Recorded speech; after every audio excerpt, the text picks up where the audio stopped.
देश भर में बागेश्वर धाम के पीठाधीश्वर धीरेन्द्र कृष्ण शास्त्री की लोकप्रियता बढ़ती जा रही है।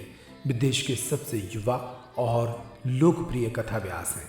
इन दिनों वे दमोह में श्री राम कथा कह रहे हैं और पूरा दमोह उनकी भक्ति में लीन नजर आ रहा है। चारों तरफ राम के जयकारे हैं, बागेश्वर धाम बालाजी के जयकारे हैं।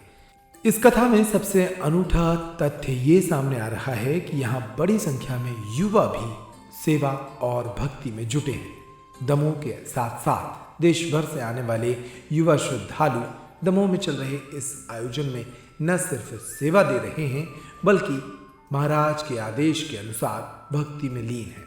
इस कथा का क्या प्रभाव इन युवाओं पर पड़ रहा है, इसी बात की जानकारी के लिए हमने कई युवाओं से बात की।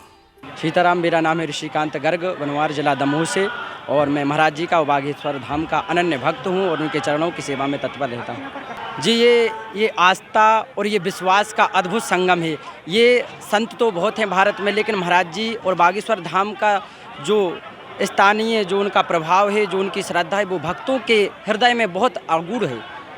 और ये उनका प्रेम और उनकी आस्था, ये जो लाखों की तादाद में यहाँ भक्त उपस्थित हैं, युवाओं पे उसका बहुत ज़्यादा असर है। और जैसे कि महाराज जी का एक नारा है, बहुत प्रचलित है पूरे विश्व में, कि एक हिंदू एक गाय। तो हम लोगों की जो गाय की रक्षा करते हैं वो ऐसी नहीं रक्षा हो सकती है कि हम गौशाला बना दें। गौशालाएं बनी रहती हैं, लेकिन गौशालाओं को गौओं को चारा ना मिले, तो ये भी तो चीज़ें हैं ना। इसीलिए हर हिंदू का ये कर्तव्य है कि अपनी माता पिता की सेवा करे और अपने घर में एक गाय को ज़रूर रखे। और ये महाराज जी का देखा जाए तो युवाओं के हृदय में तो महाराज जी ऐसा अगूढ़ स्थान पा चुके हैं कि उसकी शब्दों से वर्णन असंभव ही कर पाना।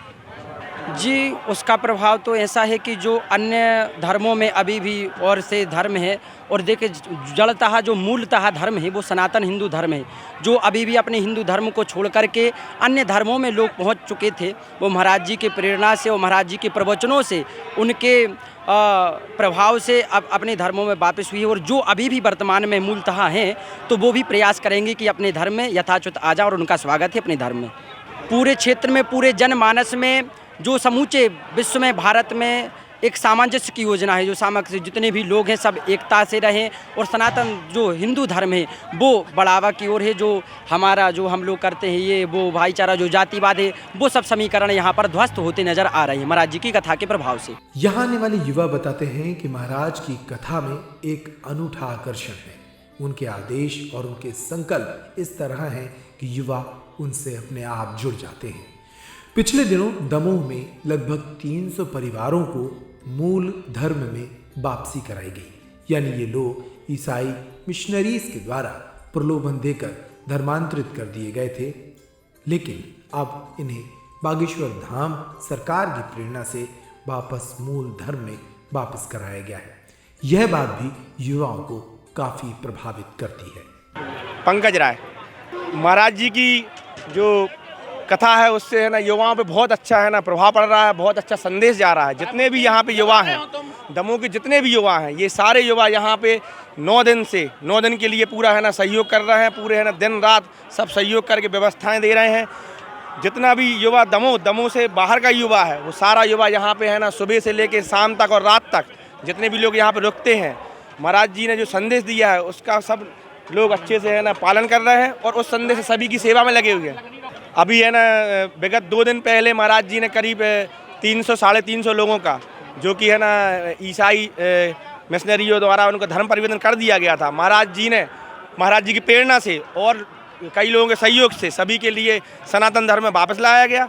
वापस आने के बाद सभी लोगों ने है ना यहाँ पे सम्मिलित होकर महाराज जी के सामने है ना पूजा अर्चना की, शाम की आरती की। और अब आगे जो भी है ना ईसाई मिशनरियों के द्वारा जो भी है ना धर्म परिवर्तन किया जा रहा है, महाराज जी के संदेश से, महाराज जी की प्रेरणा से सभी लोग आगे जाके जो भी लोग चले गए हैं उनकी घर वापसी होगी। अब रोक के लिए तो है ना जो ये जिस तरीके से ये चल रहा है उस तरीके से तो है ना आगे रोक लगनी चाहिए। सरकार इस विषय पे सोचेगी और सोचना चाहिए सरकार के लिए। दमोह जिले के हटा के रहने वाले बलराम दुबे कहते हैं कि बागेश्वर धाम पीठाधीश्वर पंडित धीरेन्द्र कृष्ण शास्त्री के संकल्प आम जनमानस को अपनी ओर खींचते हैं। उनका प्रभाव खास तौर पर युवाओं पर अधिक है, जो युवा नशे के दलदल में डूब चुके थे, जो पश्चिमी संस्कृति को ही आधुनिक संस्कृति मान रहे थे, ऐसे युवा उनकी कथा में सुनकर रूपांतरित हो रहे हैं। भैया हम पंडित बलराम दुबे हटा से हैं। भैया फर्स्ट दिन प्रथम दिन जब कथा भई है कलश यात्रा के बाद, तो पंडाल पूरो भर गयो तो यानी फर्स्ट इम्प्रेशन दी लास्ट इम्प्रेशन। पहले ही दिना लोगों में इतनी भावनाएं, इतनो जनसैलाब, लोग आए जुड़े लोग, और लोगों ने गुरुजी को मानो। अब गुरुजी जब कथा करके होते से ये सागर जबलपुर बाईपास पे आते हैं, रुकबे हो कृष्णा हाइट में, तो इते पे दोनों तरफ महिलाएं, बच्चा, बच्चियां और बुजुर्ग, कोई लठिया लें, किसी को चश्मा लगो है, तो खड़े हैं विश्वास के साथ कि गुरुजी निकल हैं। गुरुजी हमें भली ना देख पाएँ, कम से कम हम गुरुजी को देख सकत। और छोटी छोटी बच्चियां आरती सजाए हैं, तो गुरुजी को जबरन यानी मजबूरी बस अपनी गाड़ी खड़ी करने पड़त, और गाड़ी खड़ी करने के बाद गुरुजी 2 मिनट को समय देत, या 5 सेकंड या 10 सेकंड को, और उसके बाद आगे बढ़ जात। कथाएं तो हुई, पहले भी होती रही, आज हो रही और आगे चलकर होंगी, मगर व्यक्ति की जो समस्या का निदान है, जो आदमी चाहता है कि गुरुजी की कृपा हो जाए तो हमारे दुख दर्द दूर हो जाएं, तो चमत्कार को नमस्कार है। लोग बाग गुरुजी से जुड़ते हैं, उनकी समस्याएं कम हो जाती हैं। जैसे गुरुजी ने बता दिया कि आपका पितृदोष है, या को के पिताजी बूढ़े बब्बा और बूढ़े बब्बा गया जी नहीं गए, तरे नहीं है, वे भटक रहे, या कोनो ने आत्महत्या कर ली, या को के बाल बच्चों बहुत छोटो सोने की कछु नहीं आई को गाड़ दो, गाड़ तो दऊ हो या कछु भी हो गो, मगर ऊ की आत्मा भटकत रही।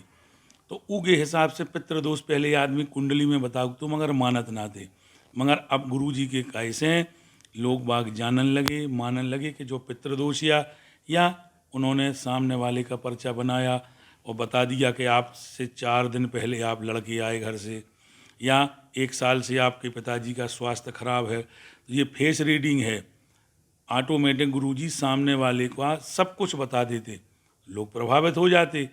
रहा लहसुन प्याज छोड़ने का सवाल, तो आज की कंडीशन में 20 रुपया किलो में बिक रहा हो, 10 रुपया किलो में बिक रहा हो लहसुन, और आदमी खा नहीं रहे। इसे नहीं खा रहे कि भैया हम वैष्णव हैं, हमें चंदन लगाओ चाहिए, कंठी माला पहनो चाहिए, राम राम की, श्याम श्याम की, या हनुमान जी की, या शंकर जी की भजन पूजन करो चाहिए। शंकर जी रामचंद्र जी को भजत, रामचंद्र जी शंकर जी को भजत, हनुमान जी भी शंकर जी को अवतार आए, तो है तो सब एक ही, रीझ भजो या खीर। कथा को प्रभाव जो हो रहा हो कि लोग अनुयायी हो रहे, लोग खान पीन में बदलाव कर रहे, अपनों पूजा पाठ में मन लगा रहे और गुरुजी की भक्ति कर रहे, और लोग इतने से बागेश्वर तक जा रहे। आपने भी देखो हुई है, कोई पैदल आओ, कोई लुढ़कत भोगाओ, कोई गरीब बब्बा और उनकी डुकरिया 2 ही जने पहुँच गए बागेश्वर के दर्शन ही करवे, तो गुरुजी को आभास हो गओ। ईश्वरी चमत्कार है ये सब कि हमारा संत यहाँ से 4 किलोमीटर दूर, हमारा शिष्य जो भगत आ रहा है वो वहाँ है, तो गुरुजी वहाँ पहुँच गए। ये सब आप सब लोगों ने देखा होगा। और जो व्यक्ति गुरुजी से जुड़ा है उसका कहीं ना कहीं किसी भी तरीके से लाभ हुआ है। जैसे कि बच्चों बात नहीं मान रहे पिता की माता की, तो वे मानने लगे, या किसी बच्चे की शादी नहीं हो रही, या किसी की नौकरी में व्यवधान है, तो गुरुजी ने उसको बता दिया कि तुम ऐसा कर लो, तुम्हारा काम सिद्ध हो जाएगा। या किसी का डिमोज हो गया, तो गुरुजी ने कहा कि ठीक है, आप प्रयासरत रहें या इतना कार्य करें तो उससे आपका पुनः डिमोज नहीं होगा, या फिर आपकी अनियंत्र शादी होगी। पहले लोग मानते नहीं थे, कुंडली में ऐसे दोष रहते हैं जिनका कुंभ विवाह कहा जाता है, मगर लोग कुंभ विवाह ना करके सीधा सीधा विवाह कर देते, तो वो विवाह तो हो गया मगर वो फेल हो जाता है। इसका युवाओं पर क्या असर पड़ेगा? यहाँ के नई जनरेशन के बच्चा जो हैं वे धर्ममय मान रहे और भगवान को आस्थावान बन रहे और धर्म कर्म कर रहे हैं, हनुमान चालीसा, सुंदरकांड और भक्ति में लीन हैं।